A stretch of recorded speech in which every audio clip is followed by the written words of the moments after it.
not a beer.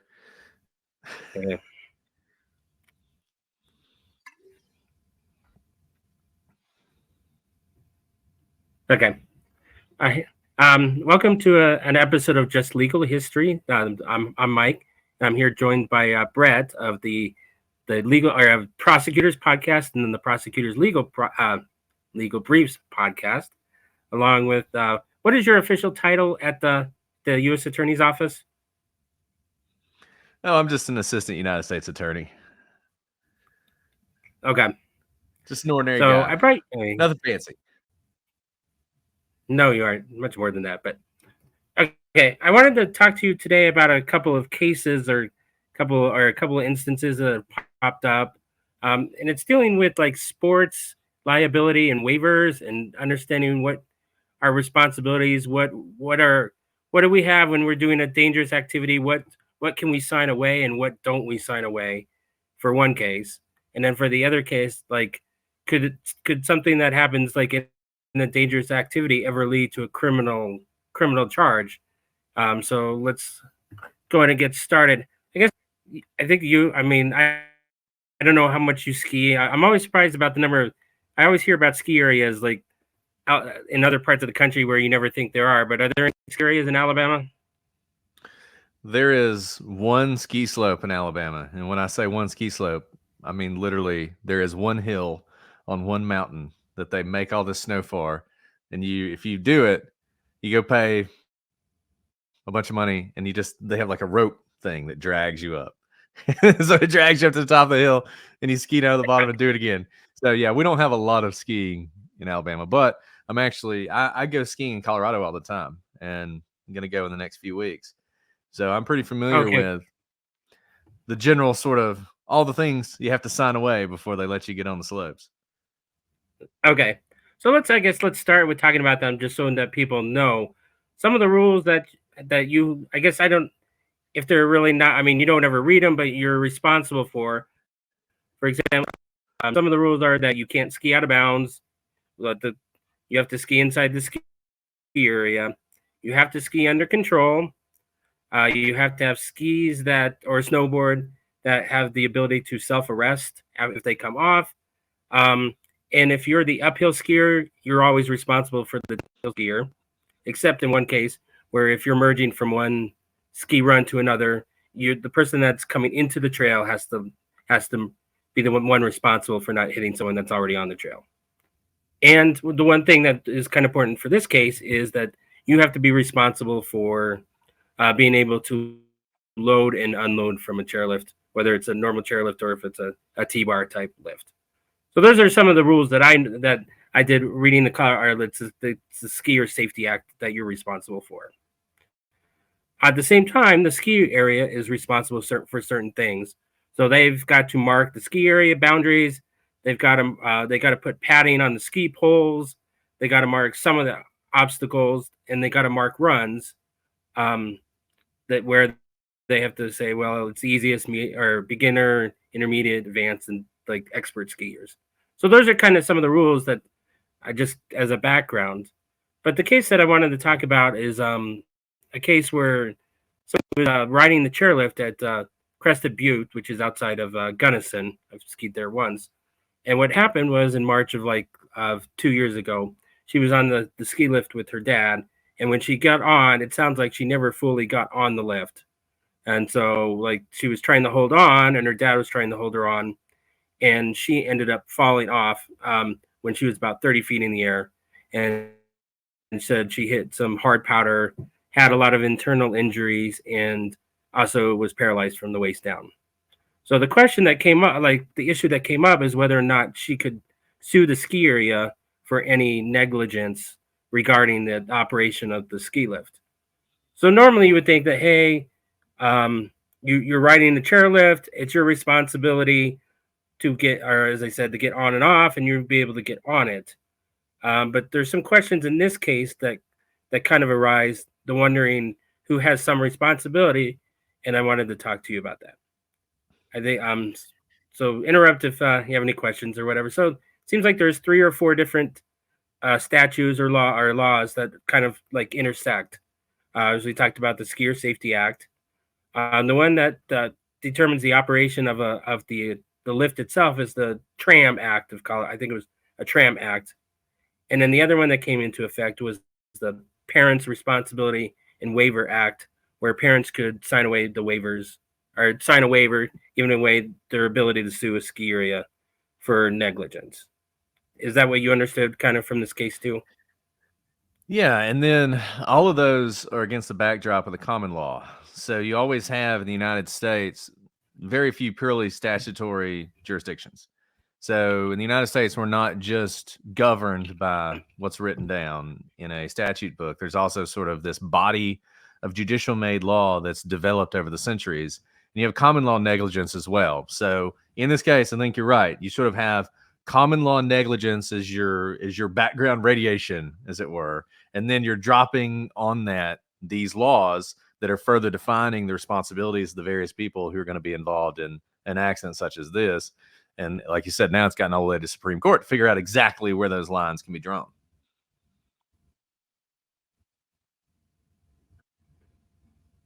Okay. Yeah. So kind of the issue and just this the background we talked about what happened was, as I understand it, went to trial court where the trial court dismissed the charge, dismissed the case, and then they appealed to the Supreme Court of Colorado. And in the middle, it was February 13th. I think they had oral arguments that you listened to. So right, and as I understand it, they never got to discover. I mean, the court dismissed it before there was even discovery of what happened. So what Annie Miller's father and lawyer is asking for is, hey, we want to get discovery so we can go back to court and possibly finish a negligence lawsuit.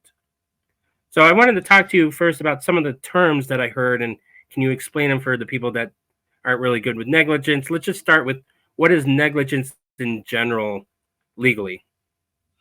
Sure. So negligence is really one of your most basic torts. So a tort is what we call in the law, basically the law of suing people.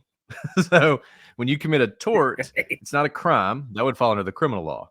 But a tort is you did something and now I can sue you for it, right? So think of a tort as like a civil crime, maybe, if that's helpful for people. And negligence is one of the most fundamental and one of the most well defined. Negligence, generally speaking, is you have a duty to another person. You breach that duty. You cause harm to that person. I mean, that's to just break it down to its most simple sort of idea. So imagine, for instance, put aside all the laws and everything else, but just imagine what you talked about. You're a skier. You have a responsibility to be in control of yourself as you're going down the hill. That is your duty. That is your duty to everyone else on the slope, is you're supposed to be in control. And let's say you breach that duty and you lose control and you're just skiing like a crazy person. When I first started skiing, I didn't have any idea what I was doing. I was basically this negligent skier. I was just like bombing down the hills because I had no control. Well, if I had ran into someone and I hurt them, I have now had a duty, which I breached, and they have damages. And that means they can sue me to recover for what happened. And what we have here is it's a little bit more difficult. People, all the waivers and everything you sign, that doesn't apply to sort of me and you. Like if I'm skiing and you're skiing and we wreck into each other, we're going to have to deal with that, through the legal system. And I'm sure there's a legal structure for that in Colorado and everywhere else. This is, what duty does the skiing outfit owe to you? And importantly, whatever that duty is, can you contractually sign it away? Can you say, look, ordinarily you'd have all these duties to me, but I really want to ski at your place. So I am willing to waive all that. So you'll let me in. So if something happens and I get hurt, I can't sue you. And as you said, in this lawsuit, you've had a pretty serious injury. And the plaintiffs brought what sounds like three different claims of negligence. So we did the simple sort of idea about negligence. Well, then we start looking at that duty. And that's where this sort of gets more complicated. We have gross negligence. Now, gross negligence is when you do something just completely ridiculous, just so out of bounds. It's like everybody in the skiing industry knows you don't do that, and you did it, and you should have known better, and you did it anyway. And so that's going to be gross negligence. Generally speaking, you can't waive that. And I think there was some discussion of that in the Colorado Supreme Court. You generally can't waive that. but it's also a really high bar. I mean, you got to show a lot to show gross negligence.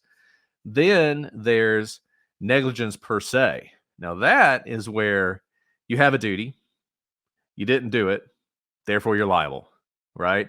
So we don't get into what were you thinking, what were you doing. It's just you should have been doing X, you didn't do it, therefore you're liable.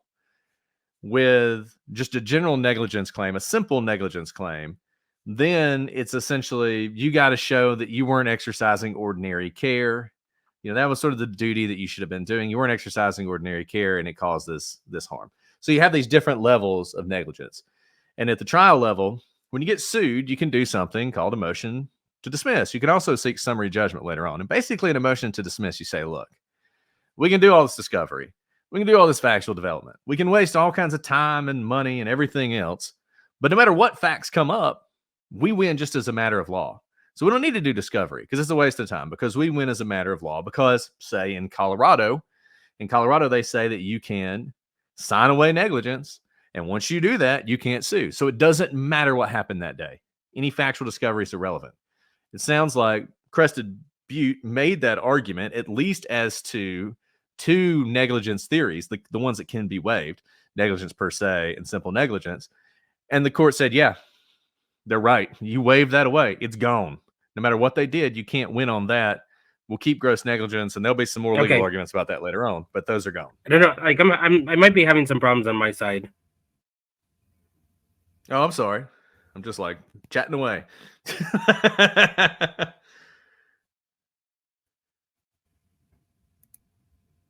Can you hear me? Can you hear me now? Can you hear me now?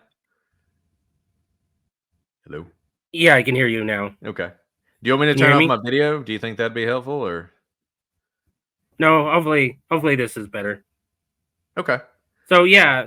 But the argument, I guess, is that as a tram, like what they're trying to say is that as a tram operator, you have certain roles that the tram operator, if they're at the top or the bottom, and then they see somebody in distress, they're supposed to shut the tram down. And I think that is their argument, right? That is their argument. And they say that was the duty. That was the duty that the ski operators owed. They're supposed to be paying attention. They're supposed to be monitoring these things, and they're supposed to shut things down when they can. And, we live our lives sort of surrounded by all this stuff, and we don't even realize it, sort of negligence and what it is. And you think about, some people just want to say, look, you want to go skiing, you accept the risk. You shouldn't be able to sue if something bad happens. But I think, generally speaking, you accept the risk within the law. You accept the risk within what is reasonable to expect from the ski lift operator and the ski slope operator. So I think what the plaintiffs are saying is like, yeah, look, we accepted the risk, but we accepted it with the understanding that you were going to do these things that you were required to do. You didn't do them. So even though we accepted the risk, you failed us. And the risk was much greater than we would have known to accept, because we didn't know you were going to fail in your duty. Correct. And I think on the second, when the Crested Butte was arguing, the judge, what I saw from the judges were like, the statute says you have to do X, Y, and Z. So you can't. So what is the issue if you're just going to tell the skiers and snowboarders that you waive X, Y, and Z? To me, that was kind of one of the arguments. Did you agree with that? Yeah, and that's an important argument, and that's really the key. The key is, how far can you go in waiving a statutory duty? So we talked about before, there's the common law and there's statutes. It's generally accepted in the common law itself. You can waive common law provisions. So you can say, look, courts have said this, that's great. In our business together, we're going to waive that. We're not going to be bound by that. And pretty much everyone agrees, yeah, you can do that. But when the legislature comes together, because we're a democracy, republic, whatever you want to call it, constitutional republic, whatever you want to call it, generally speaking, we're ruled by, voting, not courts. When the legislature comes together, analyzes a problem, reaches a conclusion, says this is the appropriate balance, this is the balance we're going to strike, they pass that law, the governor signs it, it becomes law. Generally speaking, the courts have said, much harder to waive that. Much harder for me and you to waive that, because the legislature has decided that is going to be the thing that governs this. So you can waive stuff. You can waive common law aspects, but what is specifically governed by the statute, you shouldn't be able to waive. And that's the heart of the plaintiff's argument. The plaintiff's argument is, look, there is a special law that governs these tramways, as you said. This is a particularly dangerous part of skiing. And it's a part of skiing that I am not really in control of. Sure, I'm trying to get on and get off. I mean, that's the most I have. But otherwise, if something goes wrong, there's not much I can do. But you can. You're in a position as the operator. You can hit that, that emergency bar and stop it. And everybody who's ever skied, the last time I was skiing, I was getting off and somehow like one of my skis got messed up and I couldn't quite get down and I was just getting pushed around the side. And I was like, shoot, this is not good. And then the guy stopped it. So I was the guy who made all of you, waiting down there to get on the thing. But that way I was able to get out. Well, if he hadn't been paying attention, it would have just pushed me right into like a snowbank. It wouldn't have been as bad as this, but nevertheless, it wouldn't have been great for me. And that's the thing. Your expectation is that's what I'm paying you for, right? I'm not just paying you for access. I'm not just paying you to be able to go up and ski down. I'm also paying you for a certain level of safety.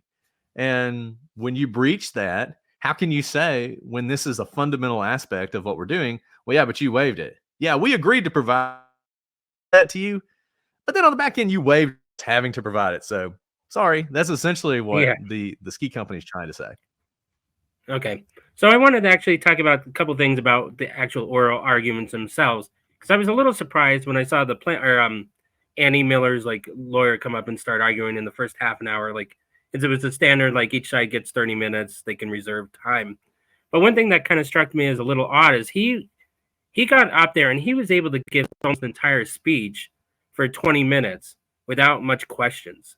Did you see that too? And is there what do you think when you're the lawyer and you're up there and you get to say whatever you want and they're not really interrupting you? Is that good or bad? Well, it's, I think when you go first, honestly, it's kind of a good sign no matter what, if they're not asking you questions.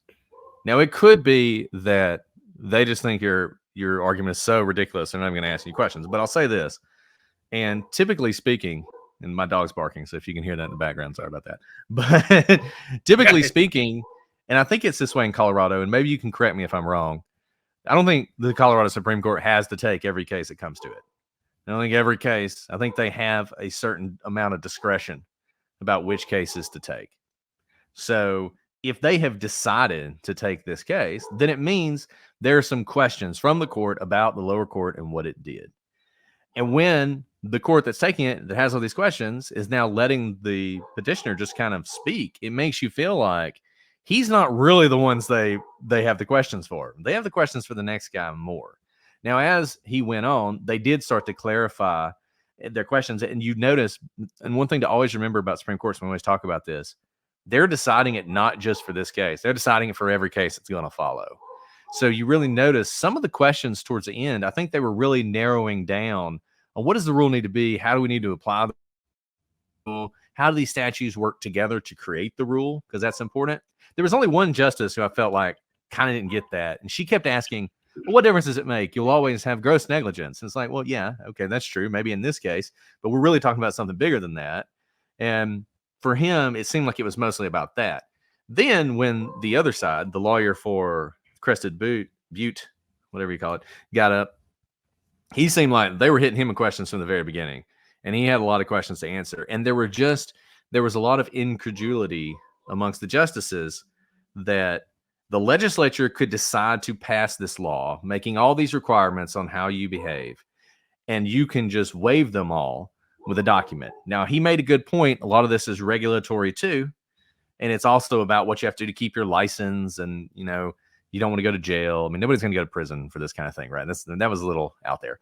But the license thing might, if you really were just falling down on your job all the time, there are some regulatory things. But the statute is also directed at the skier and what the skier's rights are going to be if something happens. So I definitely felt like the plaintiff was getting the better part of the argument, despite the fact of the waiver. And the waiver, some people may not like the fact that you can sign a waiver, something happened, and then act like the waiver didn't matter. But you got to remember, you don't have a choice. You don't bargain for the waiver. It's not like you're sitting down with the ski slope and you're like, well, I'll sign your waiver if you knock off $10 off my my ski pass. It's just it's what we call an adhesive contract. You have to sign it. And the defense pushed back on that by saying, well, yeah, but you don't have to ski. Okay, but you're the ski industry, right? And you're slapping this contract on people. How binding is it really? Yeah, that was kind of the one joke. It was like, well, what could you do? Well, you could walk up the hill and ski down at night. Like, what's the point of that then? So the other one question is like, have you ever been as the lawyer in like kind of in that second half where you're getting bombarded with questions where you're going, oh, this is not going well at all. And you're like, oh my goodness, what do I do? Do you feel that happened to him? Or you can often see it coming. There's a big advantage to going second, because when you're listening to those questions and hearing what they're saying, it often gives you an idea. Now, look, sometimes they're hostile to both sides. I mean, sometimes it's pretty rough on both sides, and sometimes they hit the weaknesses of both sides. And so even though, they're maybe you're watching them hit all the weaknesses of your opponent who went first, and you're thinking, yes, got this. They're all totally on my side. And then you stand up and they're hitting you on your weaknesses too. But no, I mean, I have stood up before in oral argument and had a judge say, I've read your brief. I know your main argument. If that's going to be your argument here, I just want you to know I don't believe you. And then you have to, on the fly, try and both create a new argument, rehabilitate your argument, and remember that in a case like this, there's 6 people up there, right? So even if you've lost one, you can't spend your whole time on him. Maybe you just waive that, and try and find the person who's undecided and really focus on them. And you could see in this one, there were people who seemed to be a little bit more pro ski area. There was one, and I forget their name, so apologies, but the lady on the end who was making the argument about gross negligence, she seemed to be much more on board with the ski slope. There was another gentleman on the other end, though, who was making the point, so you're just basically saying these statutes, why the legislature even bother? They passed all these statutes about when you can sue people and what their duties are, and you're just saying, and you just turn right around and force anyone who's going to get on your ski slopes to waive them. And you can do that because what are the people going to do? Like you said, they're going to walk to the top and ski down. They're not going to do that. Okay. So I guess the one last question, who do you, like, from listening to the arguments, what do you think is going to happen in this? I mean, I guess we're going to probably find out in about a month, somewhere in there. What do you think is going to happen from what you heard? So it really seemed to me that the Supreme Court is leaning towards the plaintiff in this case. I think they're going to try and I think number one, they're going to say that waivers generally apply to the common law. So to the extent you're attempting to bring a common law negligence claim, so you're trying to, and I'll give you an example of that. So you've got, as you said, you have all these different statutes that cover various parts of skiing. Well, there might be a part of that that's not covered, an activity that's not covered, something that happens that's not covered. Well, generally, you would go to the common law to sue there. And maybe those are the things you absolutely can waive with a waiver. And I think they may say that you can waive simple negligence. Maybe you can waive simple negligence. You can say, look, the little things that happen, because remember, this is the balance. And we have these waivers for a reason. We allow these waivers for a reason. We want to have ski slopes. We don't want them to be sued out of existence. And we don't want relatively minor accidents where the breach of duty is relatively small to result in all these lawsuits. So you might say, look, you can waive simple negligence. So, the guy who was supposed to be watching, he dropped his glasses and he's trying to get his glasses and he was supposed to be paying attention. But while he was doing this one thing and he's normally on duty the whole time, something happened. Maybe you can waive something very simple like that. But I think when it comes to the heightened standard of duty, which you have under the Trams Act, which you mentioned, and certainly gross negligence, I think they're going to say no. So I think they're kind of going to split the baby. I think they're going to say, when you as a provider have a heightened standard, a heightened duty to your guests, you can't waive that heightened duty. Maybe you can waive simple negligence, but not the heightened duty. And I think they'll say something like that. Okay. That's what I think doing. I think they'll go back and then they'll do discovery and then they'll find out. I don't know if they interviewed the operator of the ski chairlift, like at the time, and said, hey, what happened? Well, they were five feet off. I couldn't get to the stop in time and I just let them go. Or did he, I mean, as a ski operator, the thing that they could win too, if this was like 1,000 feet up, 1,000 feet from the tram, you could say, well, that's out of my visibility. I couldn't see that she was flailing on the chairlift. And so that's not my, once you're in the middle, there's nothing the ski operator can do. They can't watch every single person. I mean, if you get pushed, if you're on a chairlift and you get in a fight and someone pushes you, that's not the ski area's problem. That would be a personal lawsuit against if somebody pushed you off a chairlift, which that could And be that's criminal. well, yeah, for the person who pushed you off, certainly. And that's where reasonableness, there's all these sort of undefined terms in the law: reasonableness, foreseeability. What is it reasonable to expect from the chairlift operator? As you said, yes, sure, if it happened right there and I'm standing right here, I have a responsibility to hit the button. If it happens way up the lift and I'm paying attention to the person right in front of me because I'm giving them their duty of care that they're owed, and something's happening up here, I can't watch everything at once. I think you're 100% right. But the thing about that, and while that's important, those are the kind of questions that the jury's going to decide. And so many lawsuits are just about getting to trial, getting through those first initial hurdles, the motions to dismiss, the motions for summary judgment, and getting to the point where a trier of fact can decide, was this person acting responsibly or not? Usually, if you're a plaintiff, once you get there, that's when you start seeing these lawsuits settle, because that's when it's like the taking care of Maya case, right? Once you get in there in front of a court and a jury hears everything you did, it can be absolutely devastating to you and your business. So I think what we'll see here is, depending on how the Supreme Court goes, you might see a settlement in this case immediately. You might have some discovery developed, like you said. But I definitely think the plaintiff's going to win something, I think, in this case. I would be surprised if they just affirm the lower court. Okay, and just for people that don't, I mean, I guess normal stuff, that a civil suit has like two parts normally, like the economic damages and non-economic damages, right? So they would give them so they could, okay, well, so she had these medical bills, she was in the hospital for 10 weeks or whatever, here's the cost of the medical bills, and you would do pain and suffering on top of that, so that they could say, well, your life would have been this much better without being in a wheelchair for life. We'll give you $50,000 a year for 40 years. Because it was interesting, because I was on a jury, like a mock jury, like on the weekend, and we kind of talked about that. So that's, I guess, I mean, for us that aren't a part of a jury, that's just kind of the parts that I've learned. So okay, now I wanted to kind of, now we kind of sorry, go ahead. I was just going to say, it seemed like shift. Okay, we can shift gears. It's fine.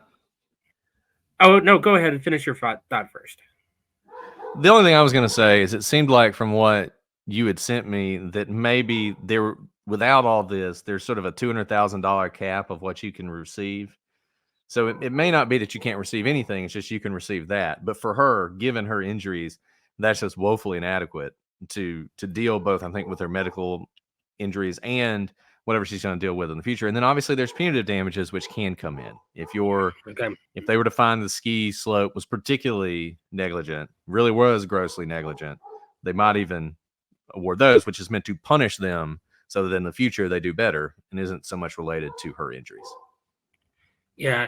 I mean, I understand it too, because I mean, overall, because the legislature has to find the right balance, because skiing is such a big part of our economy that if they shut it, if they allow too many lawsuits, those skiers will down. I mean, no insurance will cover it. So I understand the balance, but I mean, but I don't know if we know enough facts about this case to really know who's negligent. But I think we got to, and allow it to get to where a jury will determine how negligent they were. Okay, so let's shift to a different case. This one's actually a criminal case, and it actually happened in the UK, but I guess it kind of got on video, and it was actually an NHL player that used to play in the NHL, went and played one of the club teams or just a hockey team over in the UK, as I understand it. And he was I don't remember the video exactly, but it looked like it was like after a face-off, one of the things that happened was one of the players lost control of his skating, and he started like falling down. And it looks like, I guess where the question is, like, when he's falling down, does he try and kick? And what ended up happening was the guy, like the skate nicked the neck, and cut and like sliced it open. And unfortunately, with the time and how deep it was, that the guy ended up dying from his injury a couple of days later, I think. I guess that's normally would just say that's kind of a bad accident of hockey, but in this case, they decided to charge like an involuntary manslaughter on this case. I don't think either one of us knows the UK rules enough to know maybe how that differs, how it compares to the US. But let's assume if it's a comparison to our normal charges in the states of involuntary manslaughter. I want to know your opinion on like why they did it, or like what would they have to prove to make it like a manslaughter case, because you'd think it would just be like most people would just think it's a normal accident. So the one thing I was wondering, I guess I didn't see it. The one thing that I thought would make it like a higher level would be is if you went through the text messages between these guys, and the guy that did it was like, or the two people got in a big fight before this, and the texts were like, "Well, when I see you out on the ice next time, beware," or something like that. I think, or if you heard something in the locker room where they like sometimes when you're in the locker rooms or in the hallways, guys will argue back and forth, and they'll talk crap to each other, and so when we get out there, something's going to happen, or maybe something was said on the ice. But just for the video, it looked bad. But I don't know if it got to a level of criminal, like a criminal charge. Do you know why they would charge it that way? So, I mean, I don't know exactly what they're thinking, but I think we can talk about it at a high level, like you were saying. And I think one thing that's important for people to remember, and involuntary manslaughter is endlessly fascinating and interesting, and it's something you can talk about a lot. Just because it's an accident doesn't mean it's not criminal. And you can be involved in accidents where you are behaving unreasonably, where you can be held responsible if someone dies. A simple one. The speed limit's 60, you're going 90, you lose control of your car, you get in a car wreck, the person you hit dies.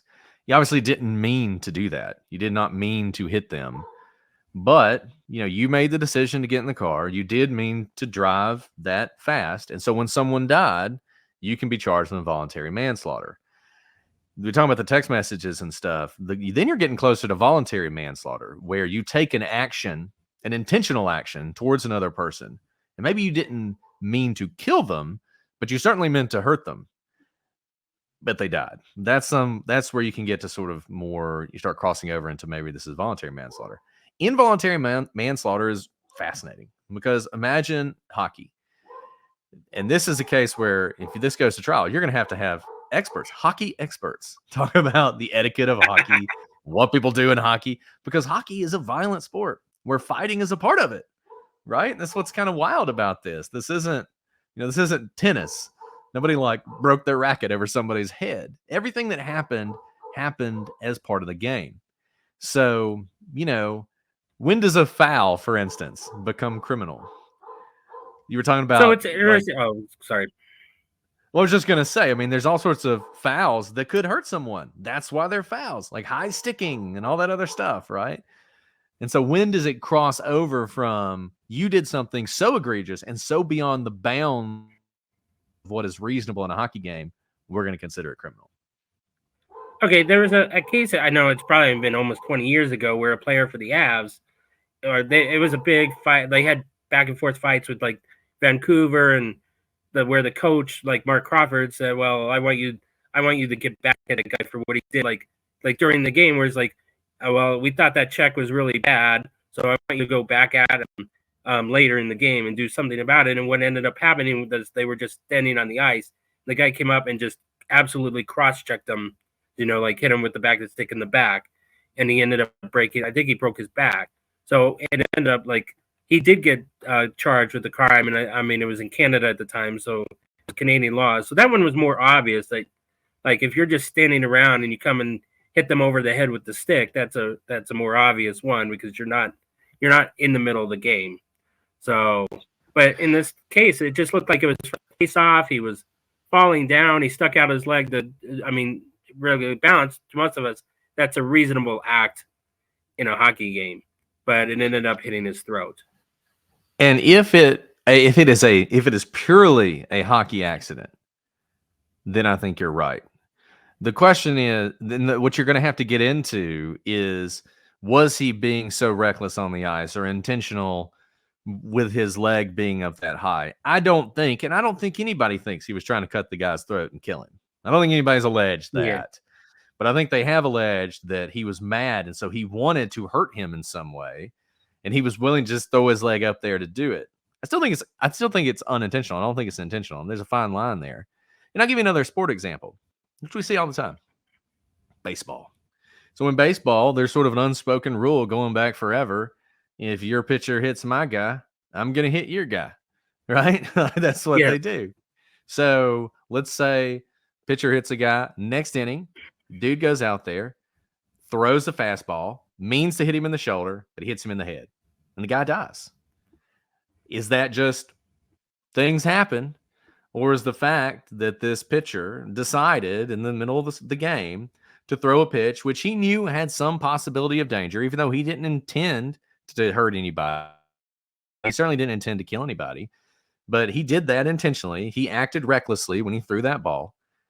Is he responsible in any way? Or does he just say, well, too bad for that guy, suspend him for 5 games and then he'll be back? Like, how do you, making that transition is really hard. Figuring out how to get beyond the sporting area to what's next. I'll give you another one. This happened. We talked about this on our show.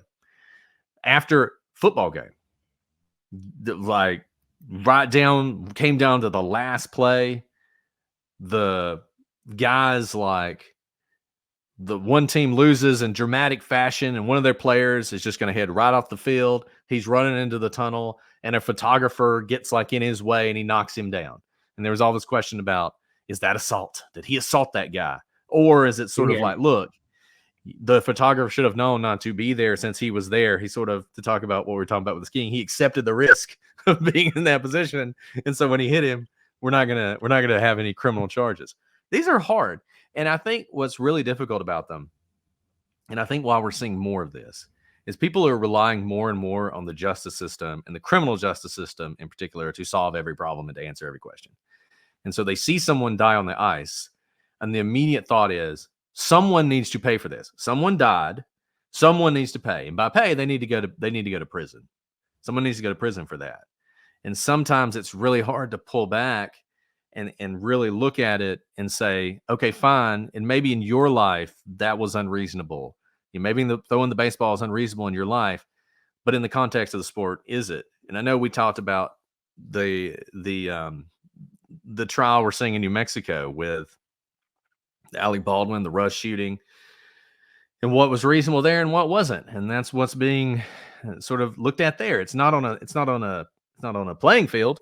It's not in a sport. It's on a movie set, which is another set of rules that we, in normal society, we don't do the things people do on movie sets. And to the extent that something bad happens on a movie set, how much does that fact affect criminal liability?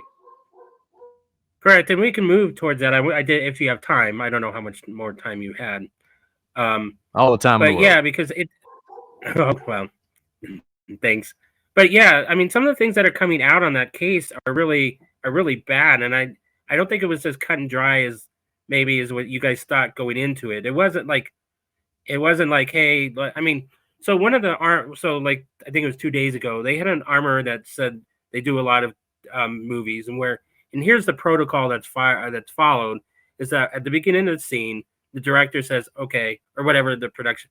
I mean, they throw around like 30 names of the production, first acting director. So it's kind of confusing always who's who, but they go to the props master and say, well, we need the 45 Colt for this scene for 5 minutes. So what happens is the armorer, who is responsible for the firearms, finds the whatever 45 it needs for this scene, finds the dummy bullet, or they'll find the dummy bullets or whatever bullet is needed for the scene. They'll look at it and inspect it and make sure that it's a dummy bullet. They put it in the gun, and then they show like our first acting director, here's how I loaded the gun. Here's what's going on, and they keep track of like, well, we used one bullet or whatever. That there is a strict chain. There's supposed to be a strict chain of custody for the armorer, and then the assistant director gives the gun to the actor, who then uses it in the scene. And then what's supposed to happen is once the scene is over, that the person is supposed to give it back to either the armorer or the first director, and it gets locked back. And then they put it either on the prop cart or they take it back to the safe, so it's locked up. So I mean, it's supposed to be like a police chain of custody where I know on this set I took out these 3 bullets for it, and the armorer or whoever is responsible for that job at that time is supposed to be there, watch what's going on, make sure nobody's touching the gun, and then gets it handed off so nothing happens. So in this case, there's kind of the problem because we're trying to figure out what happened because we know that a live bullet, a regular bullet, got in that gun, but nobody really knows how. And there's some things that are showing up that are looking really really bad for the armor, that she would just leave the gun like on the prop cart, like wherever, and then just go away. So I mean, there's no cut. She's not watching to make sure that nobody loaded it with a real bullet. She's not like there's other problems that she wasn't paying attention. There's other like kind of the issues, and that's kind of where this case is a lot more cloudy than what we kind of thought. So have you been paying any attention to what's going on, or do you need some more summary to kind of give your belief? No, I haven't been watching it the way some of y'all have. Unfortunately, this has been kind of a busy week for me, so I haven't been able to follow this closely. But I do have some general ideas about some of the things that have come in and what effect it has on the case. And let me say this, just to sort of set the stage for this. So when it comes to criminal liability, I think usually it has to be a little bit more than you didn't follow the rules of whatever, or best practice of whatever you should have been doing. Okay.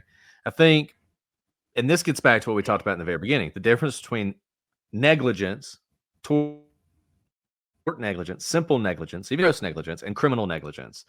Usually there has to be a state or should have known, and there have to be actions that you took that are beyond just simple negligence. So let's say that she wasn't doing those other things. It's just that she didn't follow the proper chain. She's supposed to take the gun, put the bullet in, give it to this person, who gives it to this person, gives it to this person. With their rush that day, they're trying to get finished the filming. So she just goes over, she puts the bullets in, she hands it directly to Alec Baldwin. You know, she doesn't even think he's going to pull the trigger anyway, but Alec Baldwin's trying to be totally in character. And so he does pull the trigger. And when he does, it turns out it's a live round. I don't think there's any way that would be criminal negligence for her. Now, maybe she could get sued because she had that duty we talked about earlier as the armorer, a duty to do certain things, and she violated that duty and someone was harmed as a response. So as a tort, I think you got a strong claim there. So criminal thing, I think you need more. Now, if you have things like like you said, she's leaving the gun around.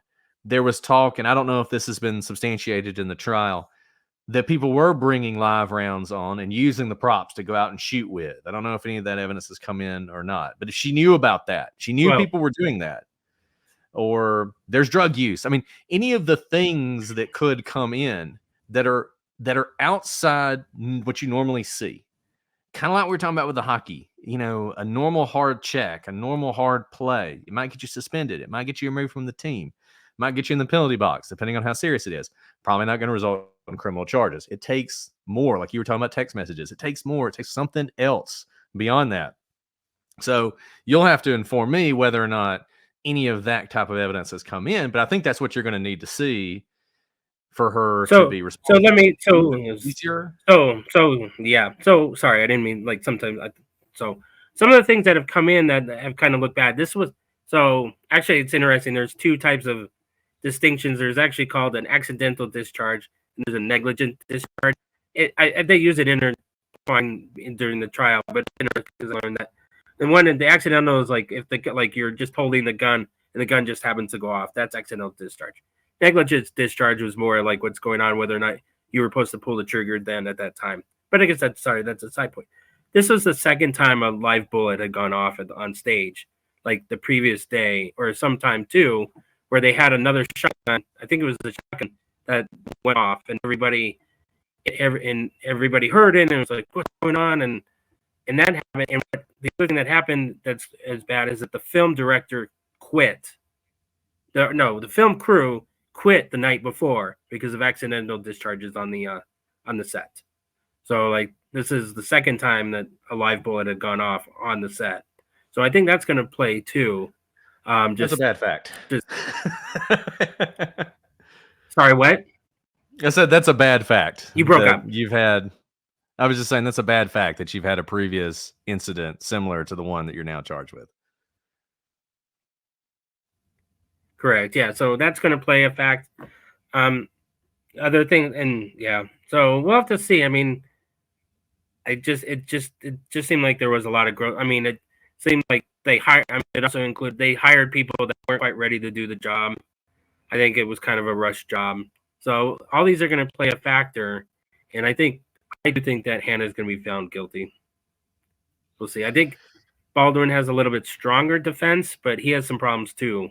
But his trial doesn't start until July. I think Baldwin, what he needs to do is he needs to distance himself from this executive producer thing as much as he can. Because if he is just an actor, I think I don't see how he's convicted, frankly. I just don't see how he's convicted.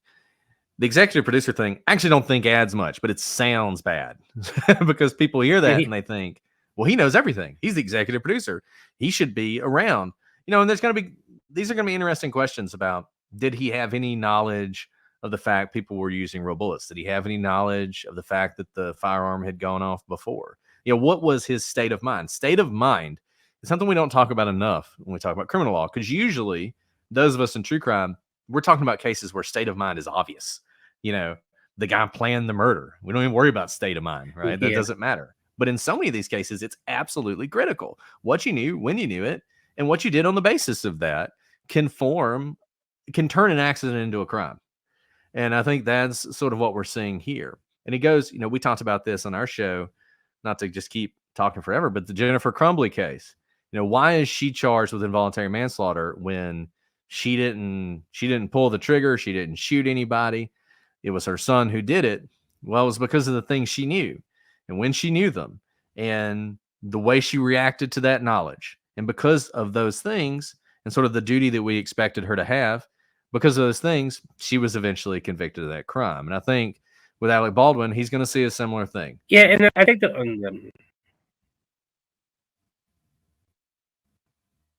I guess it's just the problem with kind of getting back to duty of care.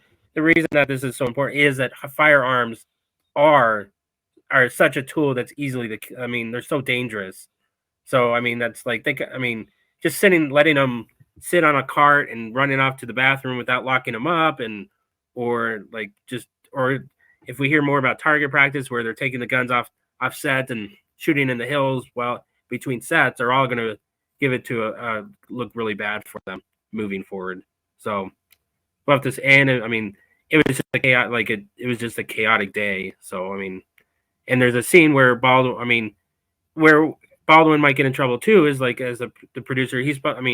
As an actor, he's like, there was a couple of scenes with him where he runs out of the room, shoots his 5 shots or whatever, and then he says, "Well, reload. I need the gun now. I don't want to wait."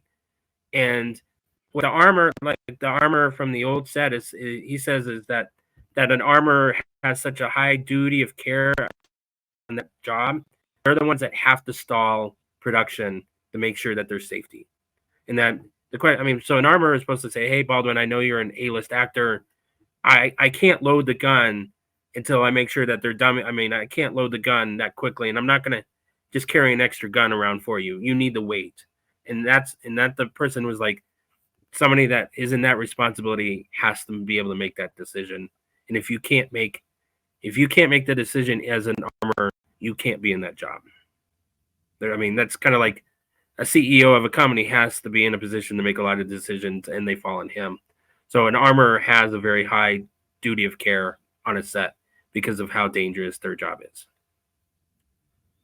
So yeah, and I guess it also can. And I guess Baldwin also has trouble because it also says in the protocol, the protocols for an actor with a firearm is they never aim at somebody. They always aim off a person. So I think it's going to come down to those two things against Baldwin, I think. Yeah, I think you're right. I think she'll be convicted. I think the Baldwin trial will actually be probably closer and more interesting in a lot of ways, but we'll see. Yep. Okay, well, I think that's about all that I wanted to cover. It'll be interesting to see what happens with that hockey player. I haven't heard anything on it, so surprised they haven't either settled or dropped that case, because that seems overreach to me. But we'll see what goes that one. And of course, we'll probably another week or so of the trial against Tana, and then wait until July for the case against Baldwin. So again, I wanted to thank you for taking time out of your busy Saturday to talk with me, and thank you for joining my show. Well, thank you for having me on. I enjoyed it. Happy to come talk about this stuff anytime. You know, I love talking about this, so it was a pleasure for me. Okay, I'm going to end the recording. You hang out for 1 minute. Sure.